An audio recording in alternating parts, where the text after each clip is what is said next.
Again, we're picking up right where we left off in the previous video, still taking a look at some of the settings for Bevel and Emboss, and in this video we're going to focus on the contour and texture settings. Now these are special features of the Bevel and Emboss layer style that you can use or not use as you see fit based on the checkboxes next to them inside the styles list.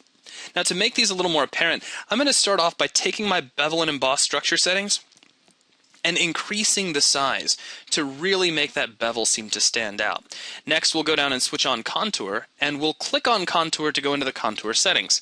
Now, all this is really going to give you is a simple contour window. And what you're doing here, what you're controlling, is the shape of the bevel transitioning from the lowest point to the highest point. And you can already tell it's not an exact replica of exactly the behavior you're seeing, because here you see a straight line, but obviously the contour suggested here is curved. So really, in the end, you're just mapping a relationship.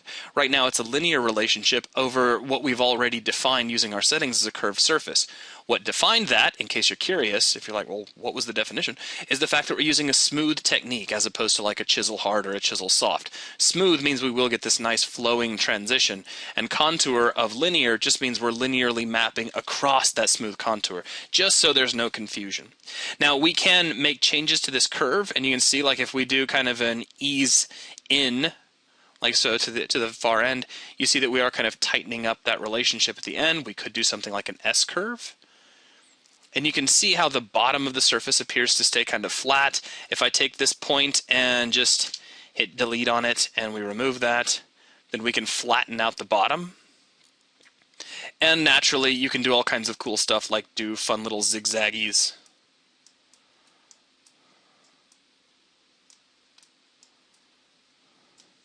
And you can see how that works. Now, one thing I do want to point out that is very cool, and actually, let me do this. Let me grab just linear one more time. And I like the zigzaggy, but let me do a few less, because at this resolution, that's going to be really hard to read. So we'll go ahead and just go with just a couple of zigzags.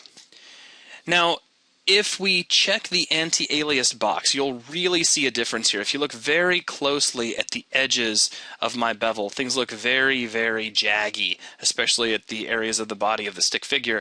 And if I turn on anti-aliasing, it really does a good job of smoothing those out. So while I don't often find myself needing to use the anti-alias checkbox for a contour window, in this particular case, it works quite well. So remember to use that.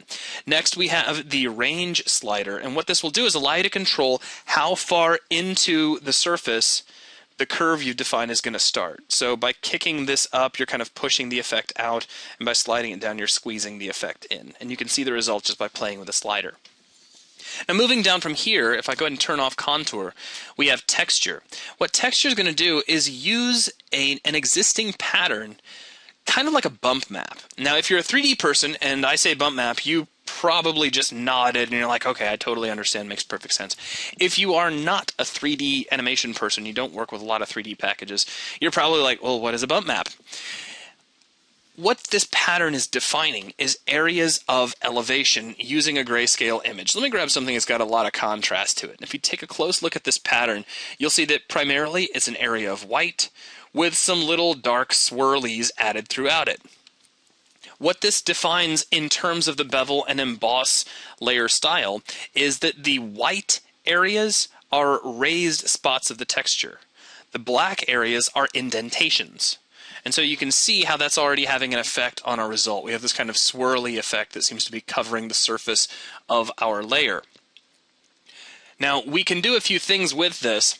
We can create a new preset from the current pattern. So if we like what we have here, we can just click on this and it'll save that as a new preset, which I'm not actually going to do here. If you are using Photoshop CS5, let me mention this kind of often as an aside. If you only see like a couple of patterns here and you don't have anywhere near as many as I do, and you're like, hey, wait a minute, where do you get all those cool patterns? The way you can get to those is by clicking on this little tiny black arrow, and then there are several different patterns you can add in here. So if I grab, say, patterns 2, which I don't think I currently have loaded, you can choose to either replace the existing patterns with those, or you can just append them to the list. And now I have even more patterns to choose from. So that's where you can go and find more. So we can grab this kind of cotton ball-y looking one. You see it, and because of the way the system works, those white areas are kind of raised out, and we get this kind of pit effect like you see here. Now, we can snap this to the origin. The reason that's kind of important is that if you click and drag in the document while you're in your texture settings, you can slide this texture around. Now that's important if you have a particular pattern that you need to align with your layer just so. You can do that manually in a nice intuitive fashion, or you can click snap to origin and that'll reset the position back to where it belongs. You can also scale your pattern up and down, which is very cool. Watch out about scaling it too far, though, because you can really start to see some pixel jaggies in there.